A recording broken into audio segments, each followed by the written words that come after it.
Góðan daginn. Hi, and welcome to this episode of Icelandic for Foreigners. In this episode, we're going to be talking about masculine noun declensions, or masculine noun inflections.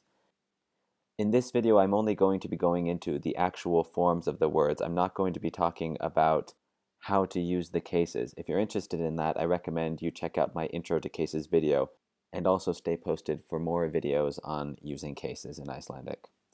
All right, let's talk about the masculine endings. These endings will serve two functions. First, they'll help clue you in that the words you're dealing with are masculine words, but more importantly, they will show you how the word is going to act in its different forms. Now, the most common masculine endings in nominative, so in the dictionary form of the word, are an I, a UR, a double L or a double N, and IR. Each one of these endings shows you that the word behaves in a certain way in its different forms. So this video is going to go through each of those categories.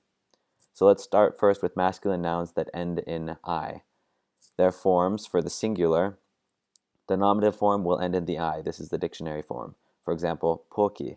This is the word for a bag. The accusative form, the I will turn into an A, become poka. Dative is poka, and genitive is poka. This is called a weak noun, and its declension is very simple. Now, I'd also like to show you the definite article ending. This is the ending that you add on to mean the. So, the bag. We would say pokin, the double N. Accusative, pokan. Dative, pokanum. And genitive, pokans. Now, let's go over to the plural. Pay close attention to these endings because they're pretty consistent throughout the different categories of masculine nouns. So the plural nominative, we have pokar with the AR ending. Accusative, we have poka with an A. Dative, we have pokum. And genitive, we have poka. And then with the article ending, so the bags, we say pokatnir, pokana. For dative, we have pokunum. And notice that the actual ending here is unum and pokana. So this is all the forms for the word poki. Basically, every masculine noun that ends in an I will look just like this in its different forms.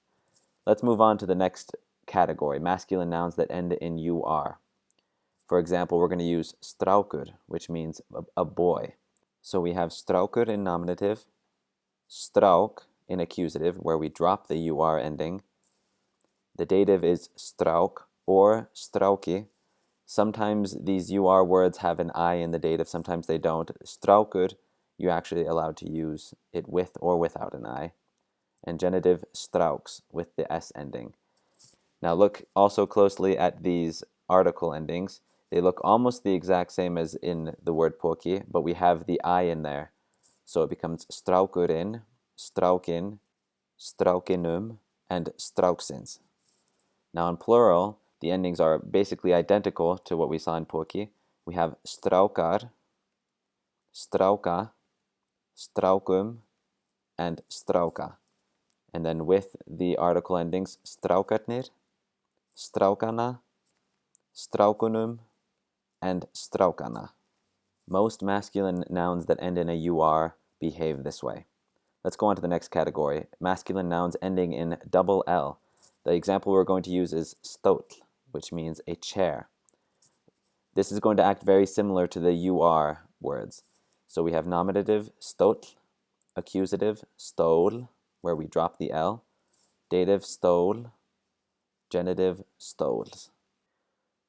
The article is the exact same as with the previous slide. We have stóllinn, stólinn, stólnum, and stólsins.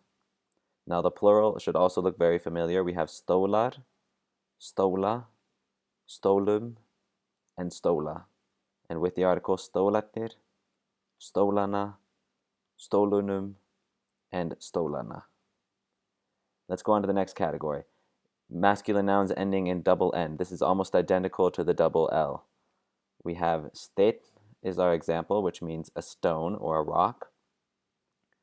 In accusative, we have stein, losing the last N, steini in dative, and steins in genitive. And the definite articles are the same as with the double L words. Now plural, we have steinar, steina, steinum, and steina. And our definite article endings are the same for those as well. Let's go to our last category, masculine nouns ending in IR. The example we're going to use is læknir, which means doctor. And I should say masculine nouns that end in IR aren't very common. Anyway, we have nominative læknir, accusative lækni, dative lækni, genitive læknis. And you see what we would expect to see for the definite articles. Now for plural, we have læknar, lækna, læknum, and lækna, which is about what you would expect to see, and with the definite articles like they normally are. Now, there are a couple other rules that I'd like to discuss real quick. The first is dative plural umlaut. Umlaut means that a sound is changing, and in dative plural for masculine words, and really for any nouns, you often see a sound shift where an A becomes an and this usually happens when a syllable that has an A in it is followed by a syllable that has a U in it. For example, in the word pakki, which means a package, it's a masculine word, so in the dative plural we would expect to see pakkum. However, because we add the ending in a syllable after an A, the A is going to change into an and we're going to have pakkum instead. Another example is garður, which is another masculine word. We would expect the dative plural to be garðum. But again, having the U after the A changes the A into an so we have garðum. And the last example, kennari. This means teacher. Now we would expect the dative plural to be kennarum. But because we have that U after the A, we see some sound changes. This one's actually slightly different. It becomes kennurum. For this one, you'll just have to remember that masculine nouns that end in ARI, they have this change where they get the double U instead. All right, let's go to the next rule. This one's called syllable dropping. Now this occurs when we have a masculine noun that has a double L or a double N ending, but that is two syllables in its nominative form. For example, jökull. And then we have the accusative form, jökull. Now we would expect the dative form to be jökulli, but instead we're actually going to make it into jökli. And the genitive form is jökulls, like we would think. Now for the plural, we would expect to see jökullar, but instead we see the U drop out and we have jöklar. And instead of jökulla, we have jökla.